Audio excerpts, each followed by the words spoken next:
My great aunt recently died, and I'm afraid of the property she left me. Written by Rock Beast Lit.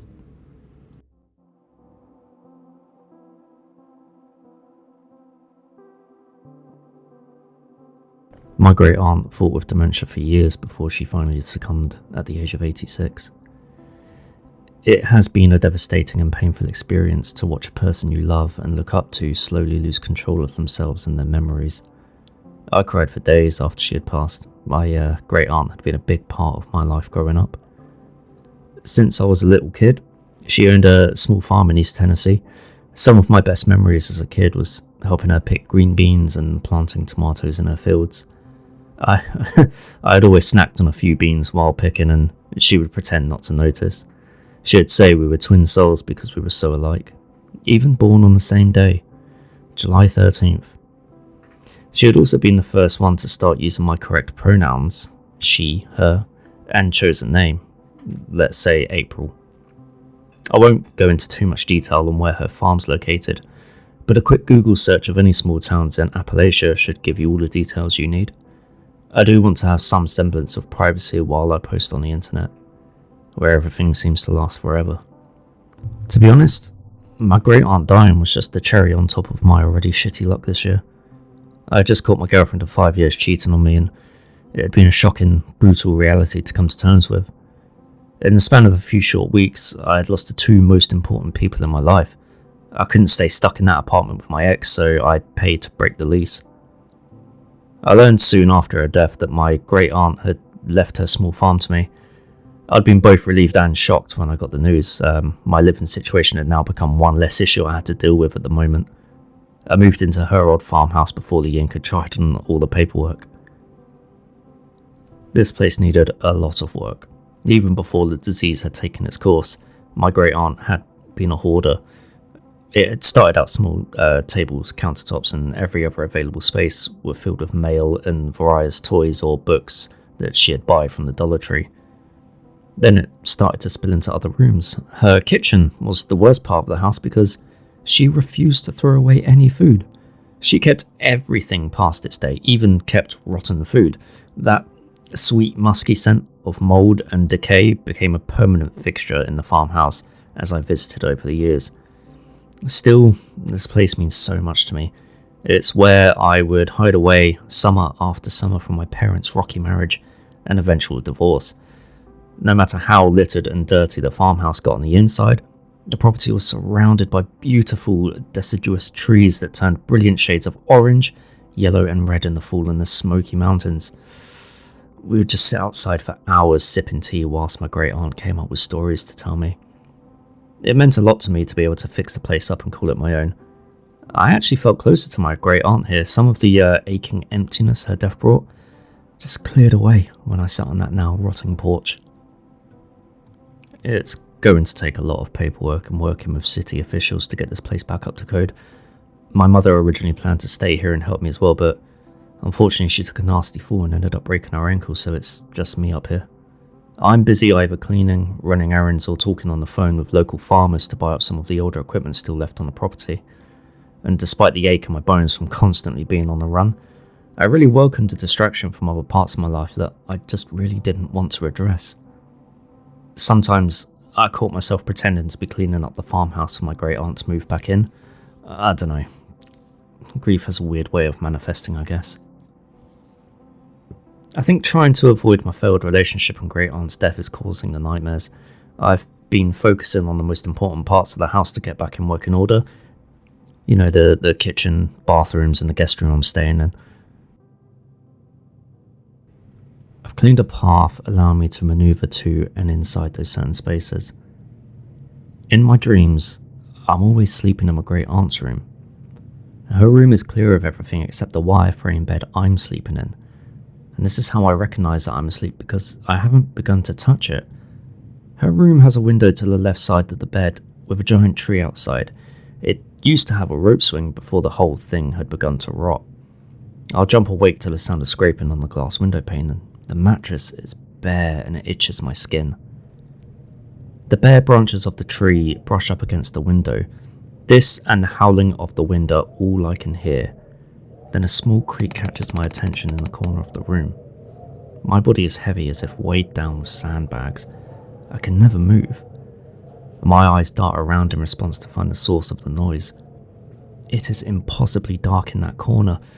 I start to think my eyes are playing tricks on me as a body slowly comes into focus. Long, tattered grey hair tangles against rotting skin. The woman was naked. Her body was bloated and oozing liquids I can't identify but can definitely smell. It causes my eyes to water as the somewhat familiar scent of sweet rot and damp earth assaults my senses. The woman takes a step forward, causing her sagging breast and lumpy body to shudder and contort as if not completely under her full control. This woman was my great aunt, naked and decaying before my very eyes. Her eyes were large and had a milky cataract look to them. They were dark and sunken into her skull. Gone was the woman who brought light and happiness into my world. There was nothing here now but a terrible fear and a darkness that seemed to sink into my very soul. I could do nothing but watch her draw closer and closer to my frozen form, and as she stepped into the silver moonlight, a long, black shadow crept behind her. It stretched across the ceiling and swayed to and fro without any correlation to my great aunt's movements. My eyes followed the shadow back to the window with the tree outside. A young woman hung from a noose on the branch outside the window. I didn't recognize this woman. She was dressed in an old 1600s style dress with an apron. Her bonnet was missing, as her dark hair obscured her face from my view. Despite the rasping breath and creaking floorboards of my dead grey aunt growing closer, I was locked into the swinging young woman. I felt that if I looked away from her, I'd be swallowed by a shadow whole. Cold, rubbery fingers glided across my arms. The bed dipped and I felt something dripping on me. My great aunt was in bed with me now, and still, I could not look away from that young woman. Her head was moving. I thought at first it had been the wind causing it, but no, her head was moving the wrong way for that. The dead woman hanging on the trees was lifting her head to look at me. I screwed my eyes shut and desperately tried to will myself awake.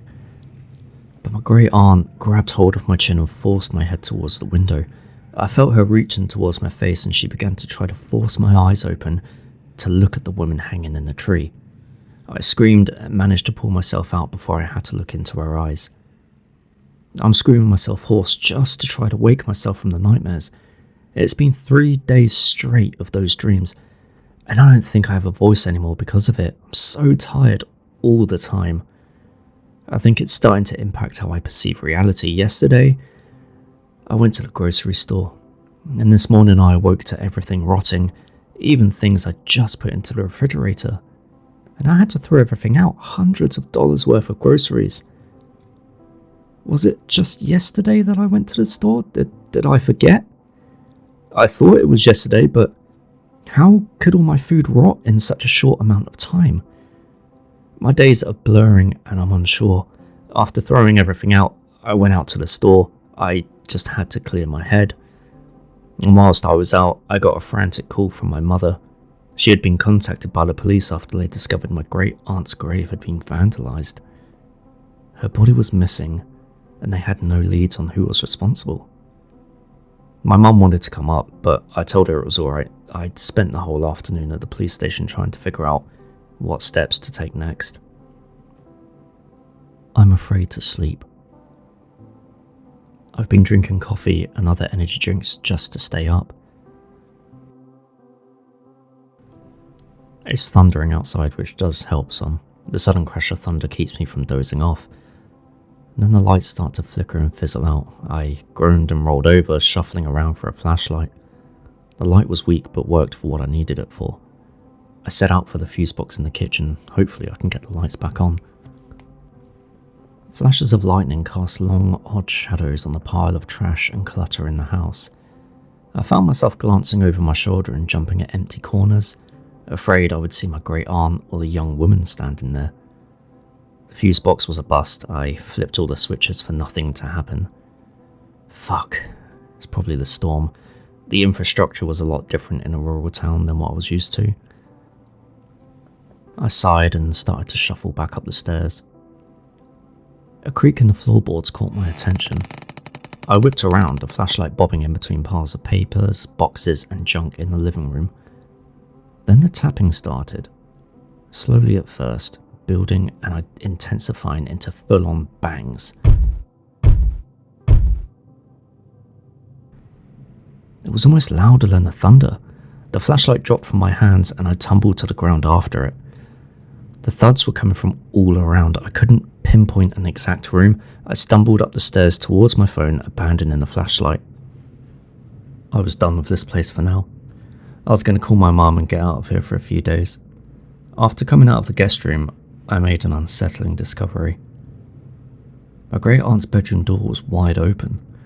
I stared horrified into the darkness of that room. It wasn't empty like in my dreams, but as cluttered and messy as the rest of the house. I could see a peak of movement as a tree outside blew around in the storm, but the view of the room was mainly blocked by trash. I felt the heavy weight of eyes on me, and so I pressed my back into the wall and tried to inch past the room down the stairs. It was quiet now. The bangs have stopped. Another flash of lightning. The room lit up and I saw a yellow, gnarled hand disappear behind a pile of boxes. My breath caught in my throat as I slid to the floor and tried to stay as still as possible. I fumbled with my phone for a moment before putting on the flashlight. Milky, blue eyes flashed behind a pile of papers before ducking down. I let out a strangled noise and started to crawl down the stairs. A sudden crash of boxes and junk shook the house like the storm outside. I screamed as I heard thudding footsteps behind me. I stumbled forward into a run as I sprinted through the house. Sprinting in a hoarder's house is almost impossible. I stumbled into piles after piles, causing more things to crash to the floor. I didn't look back, but could hear somebody crawling over the trash after me. A sob burst through my chest and sounded into a short scream when I suddenly felt fingers bite into my ankle. I fell and started squirming around as the house started to close around me, trash and all. The hands tried to pull me further into the darkness, but I finally got my senses about me and kicked out. There's a sickening, crunching sound, and black liquid spills out from my great aunt's mouth and nose. I felt multiple nails pop off as I yanked myself free. The door is so close. I push myself forward to reach the brass door handle. There's a thunderous crash and bolt of lightning. In a frightening whoosh, the large tree outside my great aunt's house catches fire. A scream, old and inhuman, fills the house. I clutch my ears and curl up in pain. And I must have passed out, because when I came to, there was a firefighter leaning over me, whilst I was still huddled on the floor. Ma'am? Ma'am, are you able to walk? The tree burned bright despite the rain. It had caught the attention of some neighbours and they called the fire department. They couldn't put out the fire but kept the area clear in case it began to spread. It had been a miracle that a fire that big hadn't caught the farmhouse on fire. The tree burned and burned until nothing but a gaping hole was left behind. Underneath charred roots, they found not one, but 2 bodies buried. One had been the missing body of my great aunt, naked and missing some fingernails. The other body was a skeleton of a young woman in tattered remains and a broken neck. Upon closer inspection, I saw there had been strange symbols etched into the roots. Some were burned away, but others were found deeper down. The more I stared at the bodies underneath the roots, the more I began to think it resembled a cage. A now broken cage where something evil might just crawl right out.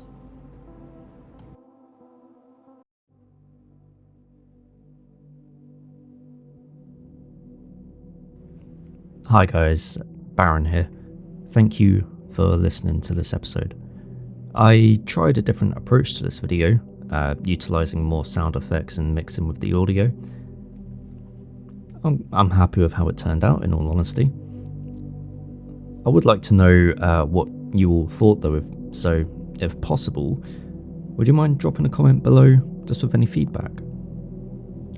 I did write a post up, but if you didn't see it, I just wanted to mention that I've created a subreddit.